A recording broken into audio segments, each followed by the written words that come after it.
La France nous a colonisés, maintenant c'est à nous.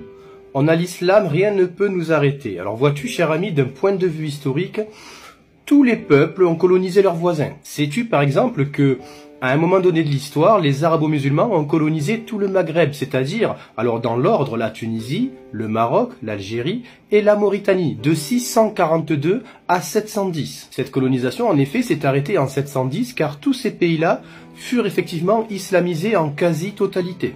Donc si je suis ton raisonnement, ces pays-là sont encore victimes de la colonisation arabo-musulmane, étant donné que ces pays sont toujours islamisés. Et dans ce cas-là, pourquoi donc ne reproches-tu pas à l'Arabie Saoudite d'avoir colonisé ton pays, entre autres, l'Algérie me semble-t-il ici. Je rappelle également que les arabo-musulmans ont colonisé l'Espagne pendant 700 ans. C'est beaucoup plus longtemps que la France sur l'Algérie qui a duré 132 ans. Pourquoi donc, cher ami, ne reproches-tu pas aux arabo-musulmans d'avoir colonisé l'Espagne pendant 700 ans? Je pense qu'il est grand temps de mettre toutes ces histoires de colonisation passéiste de côté et de les laisser aux historiens.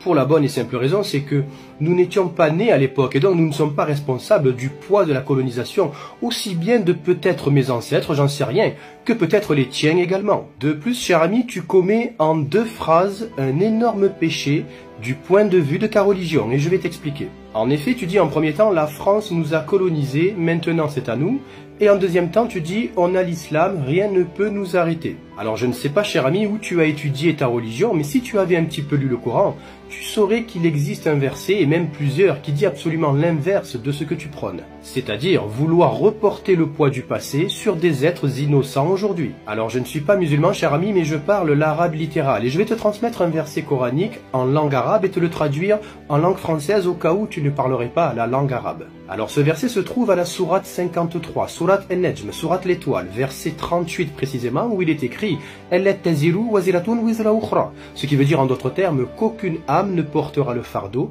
ou le péché d'un autre. Je répète, cher ami, sourate 53, verset 38, où nous lisons « Elle taziru waziratun wizra ukhra », ce qui veut dire effectivement « Aucune âme ne portera le fardeau ou le péché d'un autre ». C'est très clair, cher ami. Personne, absolument personne n'a à reporter le poids du passé sur des êtres innocents aujourd'hui. C'est comme si un nazi allemand avait tué mon grand-père pendant la Seconde Guerre mondiale et qu'aujourd'hui je veuille aller tuer son petit-fils car son grand-père était nazi. Ça n'a absolument aucun sens, cher ami. Alors si tu as comme utopie de vouloir coloniser la France parce que la France dans le passé a colonisé tes ancêtres, grand bien te fasse, cher ami, mais je pense que tu es en contradiction totale avec ta religion. Mais derrière cet esprit revanchard, je pense en vérité qu'il y a un fond de jalousie, voire même un fond de racisme envers les Blancs. Ceci dit, cher ami, je prierai pour toi, pour que le Seigneur apaise ton cœur et t'octroie la clarté d'esprit. Belle journée à tous, chers amis, prenez soin de vous, soyez bénis, que le Seigneur Jésus-Christ vous fasse grâce, et bien évidemment, vive la France.